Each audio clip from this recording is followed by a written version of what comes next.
Chapter 1. In the Beginning. Think of a big, beautiful, empty land with mountains, forests, lakes, animals, and fish, but no people. This was America 16,000 years ago. Around that time, the first people probably arrived in Alaska from Asia. They traveled south and became the Native Americans of North America and the Maya, Aztecs, Inca, and other peoples of Central and South America. The Inuit, Eskimos, came to Canada and the Arctic the same way. But there are only a few of these peoples in America today. In the 16th century, Europeans started to come to America, and soon after that, they brought slaves from Africa to work for them. Large numbers of immigrants continued to arrive from all over the world until the middle of the 20th century. The empty land was now full of people, speaking different languages and with different ideas.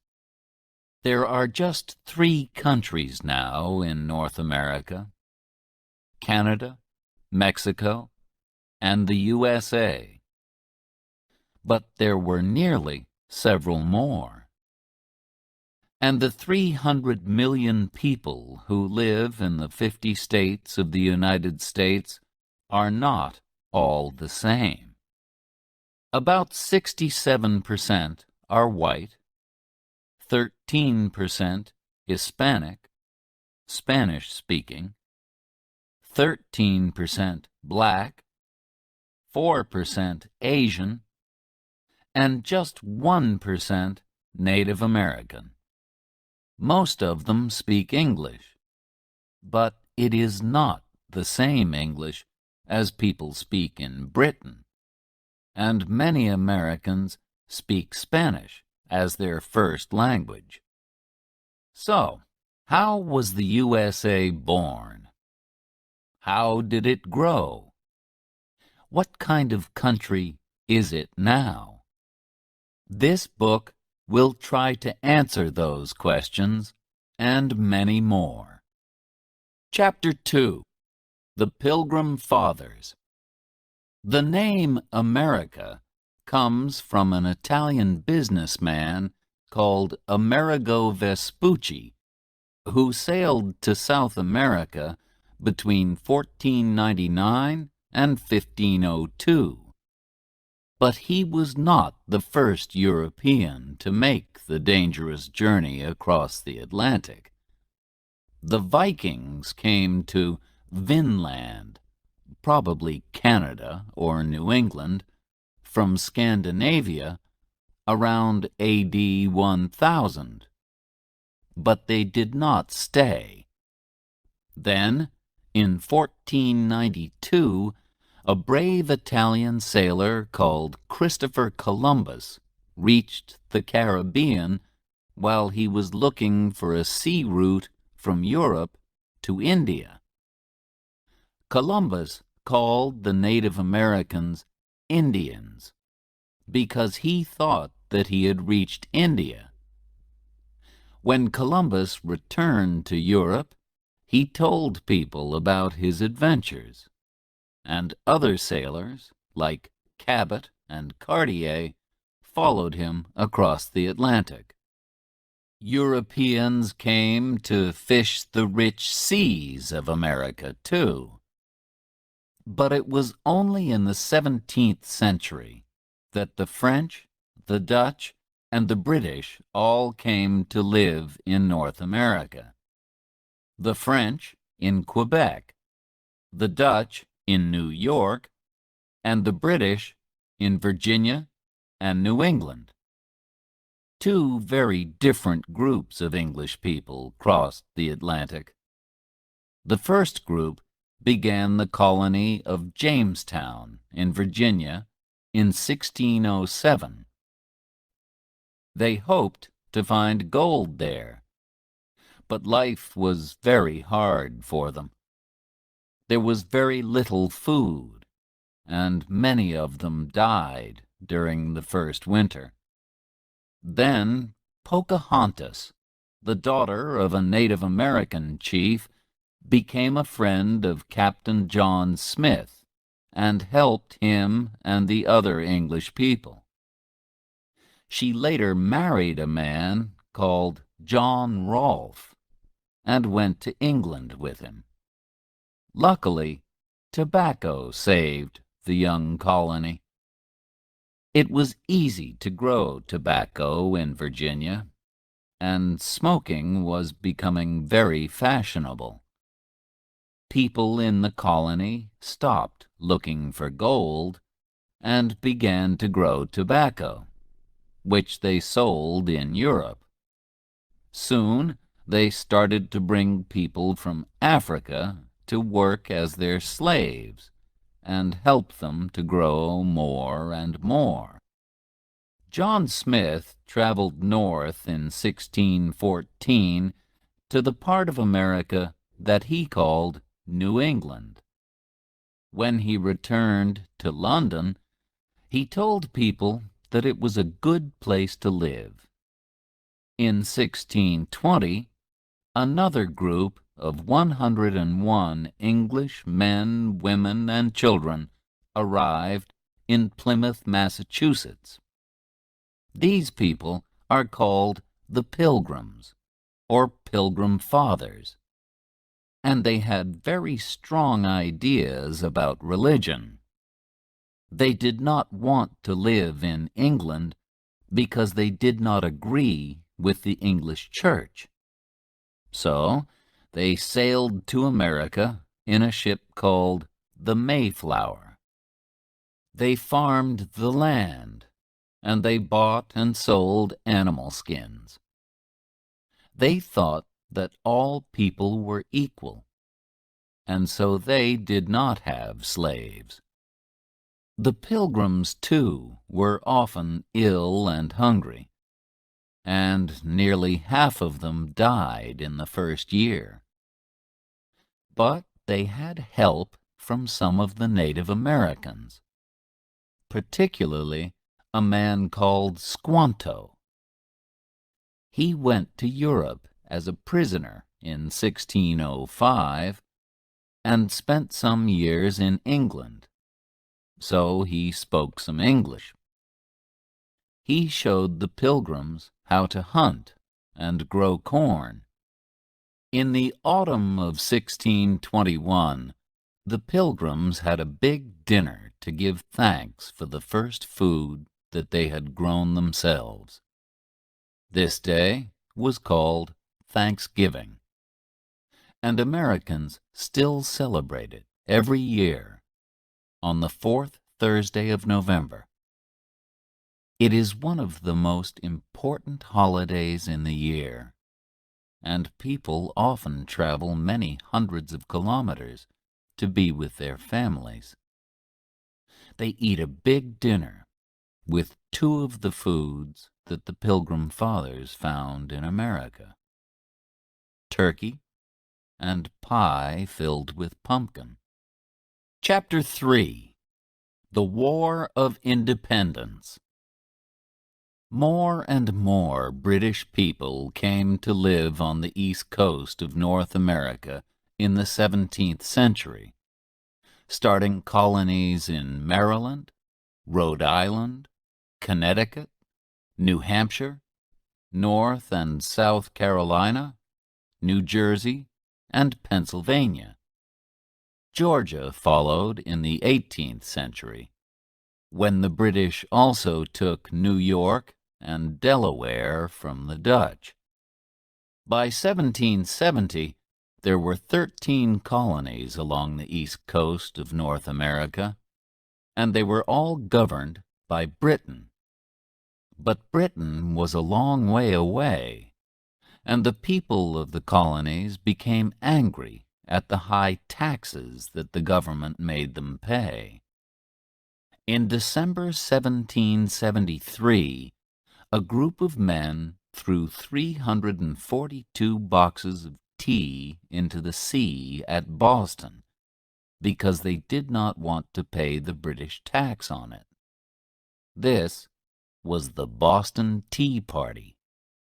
The British government was now angry too, and in April 1775, some Americans fought a group of British soldiers at the towns of Lexington and Concord, near Boston in Massachusetts. More and more Americans arrived until the British soldiers had to move back to Boston. A few months later, after the Battle of Bunker Hill near Boston, it was clear that Britain was at war with its American colonies. A rich farmer from Virginia, George Washington, became the chief of the American army. People tell a story about Washington to show that he was an honest man. They say that when he was a boy, he cut down a tree, and this made his father angry. But when his father asked him about it, he told him, "I cannot tell a lie. I cut down the tree."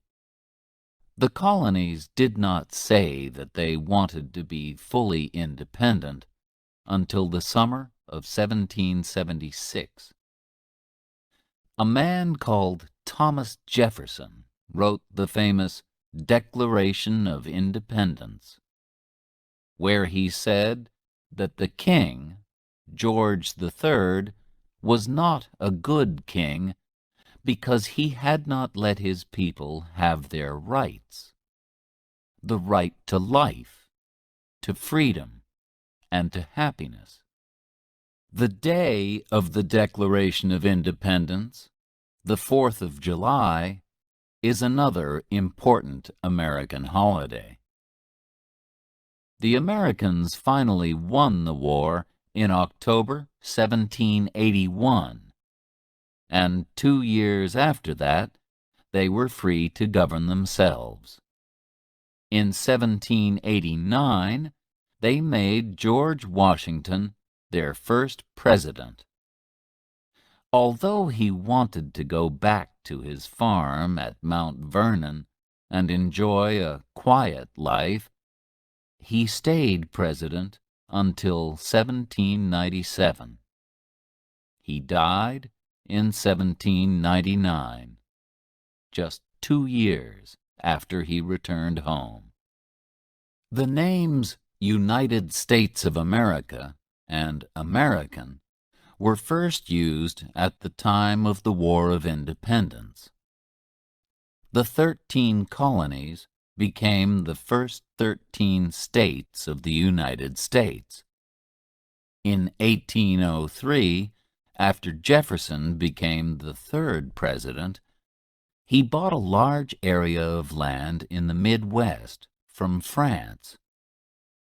It was 5 times as big as France, and it only cost $15 million. Jefferson then sent 2 brave men, Meriwether Lewis and William Clark, to travel across America all the way to the Pacific. With a young Native American woman called Sacagawea to help them, the 2 men traveled 13,000 kilometers between 1804 and 1806. They found many animals, plants, and fish that were new to Europeans, and they made maps of the rivers, mountains, and land that they crossed. In 1819, the U.S.A. bought Florida from Spain. The United States was now twice as big as it had been in 1781. And by 1848, After it won Texas and the Southwest from Mexico, it had grown again.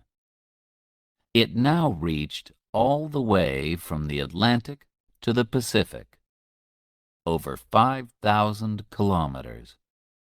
Finally, the American government bought the land northwest of Canada from Russia in 1867 for $7.2 million, and it became the state of Alaska in 1959. The American flag, known as the Stars and Stripes, first appeared at the time of the War of Independence. It has a stripe for each of the first 13 states, and a star was added every time a new state joined. So there are now 50 stars. The last star was added when the beautiful islands of Hawaii in the Pacific, 4,000 kilometers west of California, became the 50th state of the U.S.A. in 1959. Chapter 4. The Civil War. The young country grew quickly, and by the middle of the 19th century it had 31 million people. But there were serious differences between the North and the South, and in 1861 a terrible war started. At least 600,000 people died in the battles or from disease. The war began because the southern states kept slaves to work in the cotton fields, but slaves were not allowed in the North. People from the South wanted to have slaves in the new lands of the West, but people from the North argued against this. In 1860, Abraham Lincoln was elected 16th President of the U.S.A. He belonged to the Republican Party, which did not want people to have slaves. On the 24th of December, South Carolina said that it wanted to be independent, and the other southern states soon followed. The fighting began on the 12th of April, 1861, at Fort Sumter. The South had some of the best soldiers. One was the famous Robert E. Lee, and they had plenty of money from selling their cotton to Britain. But the North had more men and more factories. They also had Lincoln, one of the best presidents that the U.S.A. has ever had. He was born on a farm in Kentucky, but he worked hard in order to learn as much as he could. Lincoln made the Republican Party strong and spoke about rights and freedom.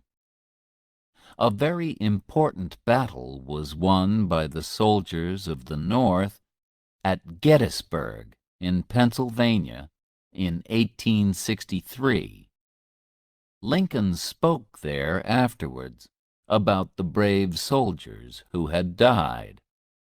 This became known as the Gettysburg Address and contains the famous words, "Government of the people, by the people, for the people." Two famous soldiers helped the North to win the war. General Sherman is remembered in a famous song that tells the story of how he took 60,000 of his soldiers on a journey of 400 kilometers from Atlanta in Georgia to the Atlantic coast. In this way, he cut a wide path through the southern states, and after that, it was hard for the armies of the South to join together and fight the North. After the war, Sherman became head of the American Army. General Ulysses S. Grant represented the North at Appomattox in 1865, when the South, under Lee, accepted that they had lost the war. Grant was very fair to Lee's soldiers, who did not have to go to prison. Some years later, in 1868, he became president. Sadly, on the 14th of April, 1865, 5 days after the end of the war, President Lincoln was shot at the theater by a man called John Wilkes Booth, who hated Lincoln and was angry about the war. After Lincoln's death, the new president was not strong enough to bring the North and the South together, and people continued to argue about the rights of black people.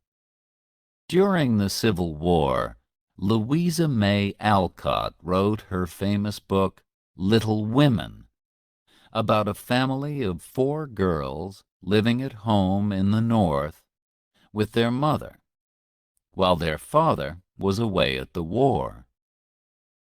Another very famous book, and later film, about the war is Gone with the Wind, written in 1936.